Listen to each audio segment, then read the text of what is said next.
வணக்கம். இன்னைக்கு யாரை பற்றி பார்க்க போகிறோம் அப்படிங்கிறது உங்களுக்கு தம்ப்நெயிலை பார்த்தாலே தெரிஞ்சிருக்கும்.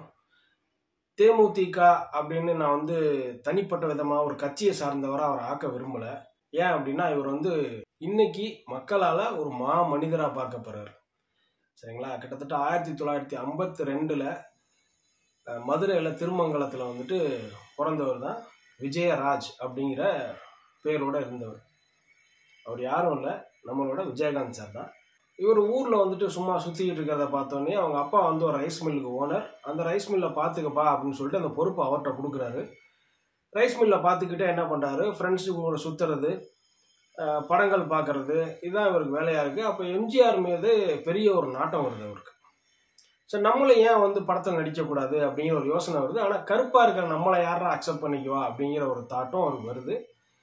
அப்போ தான் ரஜினிகாந்தோட என்ட்ரி பார்த்துட்டு, அப்போ இவரும் கருப்பாக தானே இருக்கிறாரு, இவரை மக்கள் ஏற்றுக்கிட்டாங்கல்ல, நம்மளையே ஏற்றுக்க மாட்டேங்கிறாங்க அப்படின்னு சொல்லிட்டு இவர் சென்னைக்கு கிளம்பி போகிறாரு அவங்க அப்பா அம்மாவோட பெர்மிஷனோட. சென்னைக்கு கிளம்பி போனவர் காஜா அப்படிங்கிற ஒரு டைரக்டர்கிட்ட ஒரு சான்ஸ் கிடைச்சா விஜயராஜ் அப்படிங்கிற பேரில் ஒரு அழுத்தமோ ஒரு அட்ராக்ஷனோ இல்லை தம்பி அப்படின்னு சொல்லிட்டு உங்கள் பேரை மாற்றுவோன்னு சொல்லிட்டு விஜயகாந்த் அப்படின்னு சொல்லிட்டு மாற்றுறாங்க. ஃபஸ்ட்டு ஒரு 4 படங்கள் ஃப்ளாப் ஆகுது.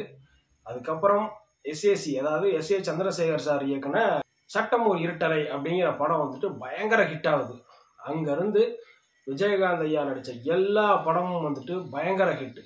நானே ராஜா, நானே மந்திரி, கேப்டன் பிரபாகரம் 100வது படம், அந்த மாதிரி எல்லா படங்களும் சமுதாய சிந்தனைகளோடையும் மக்கள் மீது அக்கறை கொண்ட மாதிரியுமே எல்லா படங்களும் அமையுது. எல்லா படங்களுமே பயங்கர ஹிட் ஆகுது. ஸோ ஒரு ஆக்டரு, ஒரு ஆர்டிஸ்டாக எதுக்காக இறந்த மனுஷனுக்கு இவ்வளவு மக்கள் வந்தாங்க அப்படின்னு சொல்லிட்டு சாதாரணமாக எடுத்துக்க முடியாது. ஏன்னா எல்லா ஆக்டரும் வர்றாங்க, எல்லா ஆக்டரும் சாகுறாங்க. ஆனால் வாழ்ந்தவர் கோடி, மறைந்தவர் கோடி, மக்களின் மனதில் நிற்பவர் யார் அப்படின்னு ஒரு பாயிண்ட் ரஜினிகாந்த் வச்சார்ல, அது 100க்கு 100 உண்மை. ஏன் அப்படின்னா, தானே புயல் வந்தப்போயாகட்டும், இல்லை மக்கள் வெள்ளத்தால் பாதிக்கப்பட்டப்போயாகட்டும், எந்த அரசியல்வாதிகளும், ஆட்சியில் இருந்த அரசியல்வாதிகள் கூட என்னன்னு கூட போய் பார்க்கல. ஆனால் இவர் தனியாளா வேட்டியை மடித்து கட்டிட்டு உள்ளே இறங்கி பாதிக்கப்பட்ட அத்தனை பேர்த்துக்கும் உணவு கொடுத்தாரு. சாப்பாடு கொடுத்தது மட்டும் கிடையாது, சாப்பாடு கொடுத்த பொட்டணத்துலேயோ அந்த பார்சல்லையோ எங்கேயுமே கேப்டனோட முகம் பதிக்கப்படலை. அவர் ஒரு பப்ளிசிட்டியும் தேடிக்கலை, ஒரு மார்க்கெட்டிங்கும் அதை வச்சு பண்ணிக்கல. ஏன்னா அவருக்கு கட்சிக்கு கொடுக்கக்கூடிய மார்க்கெட்டிங் வேற. ஆனால் அந்த மாதிரி சுச்சுவேஷனில் ஒரு வெள்ளத்தால் பாதிக்கப்பட்டப்பையோ, ஒரு புயலால் பாதிக்கப்பட்டப்பையோ அதை வச்சு அவர் எந்த ஒரு மார்க்கெட்டிங்கும் ஒரு பப்ளிசிட்டியும் தேடிக்கலை.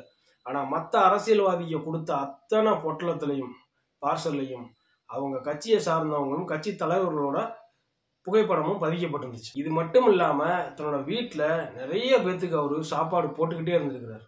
பசின்னு வர்ற யாருக்கும் பசியோட திரும்ப போகக்கூடாது அப்படிங்கிறதுல அவர் அவ்வளோ ஸ்ட்ராங்காக இருந்திருக்காரு. ஒரு வீடியோ கூட பார்த்தேன், ஒரு பையன் ஒருத்தர் வேலை தேடிட்டு இருந்தப்ப அவர் வீட்டில் தான் காலையில் நைட்டு சாப்பாடு சாப்பிடுவேன், அங்கே சாப்பாடு போட்டுக்கிட்டே இருப்பாங்க. அப்போ ஒரு நாள் விஜயகாந்த் சார் பார்த்து கூப்பிட்டதாகவும், இந்த மாதிரி நான் வேலை தேடிக்கிட்டு இருக்கேன்ப்பா, அந்த பையன் அப்பான்னு தான் கூப்பிட்டுருக்கான் விஜயகாந்த், நான் இந்த மாதிரி வேலை தேடிட்டு இருக்கேன்ப்பா, அப்போ சாப்பிட்றதுக்காக இங்கே வர்றேன்ப்பா அப்படின்னு சொன்னப்போ விஜயகாந்த் சார் என்ன சொல்லியிருக்காருன்னா, இது உன் வீடு மாதிரி, எப்போ வேணாலும் நீ சாப்பிடு, எவ்வளோ வேணுமோ சாப்பிடு, சாப்பிட்டு உடம்ப நல்லா பார்த்துக்கோ, அப்போ தான் நீ நல்லா வேலை தேடி நல்ல இடத்துக்கு போக முடியும்னு அந்த பையனுக்கு ஒரு ஊக்கம் கொடுத்துருக்காரு.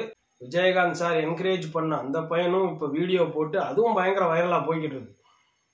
இந்த மாதிரி ஒரு ஆள் 2 ஆளுக்கு இல்லை, ஊர் உலகத்துக்கே நல்லது பண்ணியிருக்காரு. ஆனால் அந்த மனுஷனுக்கு நம்ம என்ன பண்ணியிருக்கிறோம், மீம்ஸ் போட்டு அவரை எவ்வளோ கிண்டல் பண்ணுமோ கிண்டல் பண்ணி, நல்ல ஒரு தலைவன் வர வேண்டிய இடத்த, தமிழ்நாடை காப்பாற்றக்கூடிய அந்த இடத்துல இருந்த ஒரு மனுஷனை எவ்வளோ கிண்டல் பண்ணுமோ கேலிக்கு ஆளாக்கணுமோ ஆக்கி இன்னைக்கு அந்த மனுஷன் இல்லாமலே பண்ணிட்டோம்.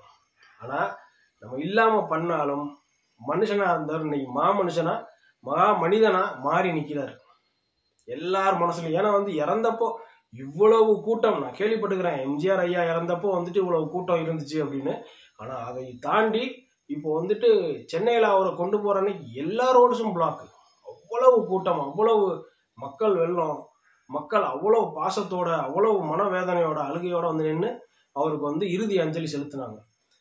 நாட்டு மக்களுக்கே இவ்வளவு இம்பார்ட்டன்ஸ் கொடுத்து இவ்வளவு ஒரு பிரச்சனைனா முன்னாடி வந்து ஹெல்ப் பண்ண அந்த மனுஷன் தன் குடும்பத்துக்கு எவ்வளோ ஒரு பலமாக இருந்திருப்பார். அப்போ அந்த பலமே இன்னைக்கு போயிருச்சு அப்படின்னா அந்த குடும்பம் எவ்வளோ ஒரு யோசனையில் ஒரு கஷ்டத்தில் ஒரு மன வேதனையில் இருப்பாங்க. ஸோ இனிமேலாவது மீடியாவாகட்டும் இல்லை மக்களாகட்டும் ஒருத்தனை கிண்டல் பண்ணி ஒரு வீடியோவை போடுறீங்க அப்படின்னா யோசிச்சு போடுங்க. இனிமேல் வந்துட்டு யாரையும் கிண்டல் பண்ணி மீடியாவில் வீடியோவை போடாதீங்க தயவு செஞ்சு. ஒரு தலைவனாக ஒருத்தர் முன்னாடி வந்து நிற்கணும்னு விரும்புகிற மனுஷனை உங்களால் முடிஞ்சால் அவருக்கு சப்போர்ட் பண்ணுங்கள். இல்லைன்னா அப்படியே விட்டுட்டு நீ ஒதுங்கிப்போ. அதை விட்டுட்டு அவரை கிண்டல் பண்ணாத. ஃபைனலாக இன்னைக்கு நம்ம ஒரு நல்ல தலைவனை இழந்திருக்கிறோம். ஸோ எங்கே இருந்தாலும் எப்படி இருந்தாலும் கேப்டனோட ஆன்மா, அந்த மனிதனோட ஆன்மா சாந்தி அடையணும்னு சொல்லிட்டு அந்த கடவுளை எல்லாரும் வேண்டிக்கங்க. அவங்க குடும்பத்துக்கு மன தைரியமும் நல்ல உடல் ஆரோக்கியமும் கொடுக்கணும்னு சொல்லிட்டு இறைவனை வேண்டிக்கங்க.